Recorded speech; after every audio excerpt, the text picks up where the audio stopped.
Инволвирани од бомбите во СЈО може кривично да одговараат за предметот банки.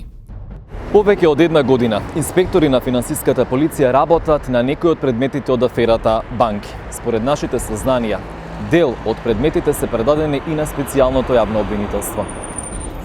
Ова следува откако 5 години обвинителството се мислеше што да прави со предметот за аферата банки. Првата кривична пријава за Кубус заглави во ФИОКа. Сегашниот обвинител во СЈО Трајче Пеливанов првин заклучил дека нема криминал во действието од пријавата на МВР. Па обвинителката Мимоза Илик од Вишето јавно обвинителство го поучила дека донел преуранета одлука и дека истрагата мора да ја продолжи. Потоа Пеливанов наредил вештачење. Пријавувачите се убедени дека обвинителката Лидија Раичевик, која ја забрза пред истрагата, под влијание била сменета само за да не ја заврши предистражната постапка. Сега предметот го работи обвинителката Ивана Трајчева. Во кривичната пријава на над 100 страници, Бирото за јавна безбедност до обвинителството пријавило перење пари, измама и злоупотреба на службената положба и овластување. Ако системот за перење на пари затоил, затоа што директорот на банката сакал да затои, извинете, ама тоа не смее да се случува. Претседателката на Transparency International Македонија Слагјана Тасева смета дека државата не смее да молчи и да го спонзорира криминалот во аферата банки, туку треба да го гони. Дали обвинителството нема капацитет, човечки, финансиски, каков и да е, или може би станува збор за некакви влијанија во обвинителството кои што се обидуваат да ја кочат истрагата? Мислам дека се двете работи во прашање, и недостаток на капацитет, недостаток на волја и влијанија. Обвинителството треба да утврди кој каква улога имал во оваа афера, заедно со пријавувачите, вели Тасева. Обвинителството треба да расчисти која била улогата на секој од лицата вклучени во тој настан. Одговорните лица во банките, менаџерите во банките, банкарот со кого директно соработувале, лицата во другите банки кон кои биле упатувани трансакциите без да знаат овие.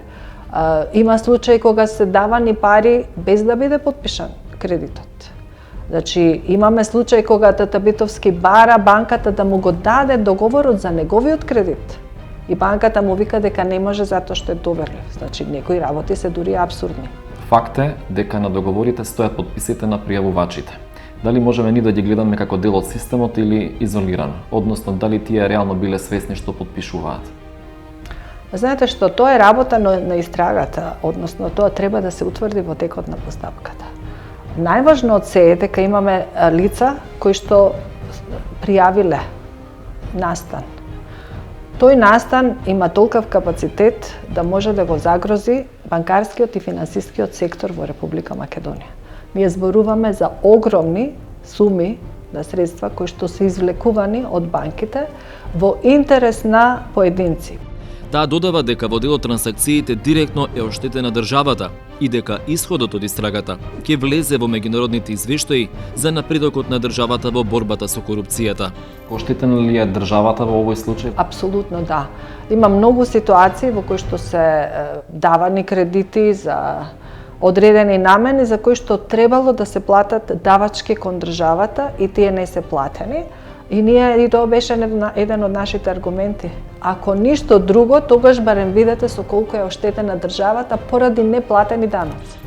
Во одговорот кој Комерцијална банка го достави за аферата банки, потенцира дека секаде банката постапувала законски. Но иако уште од самиот почеток побаравме интервју и конкретни одговори на прашањата, таков одговор не добивме.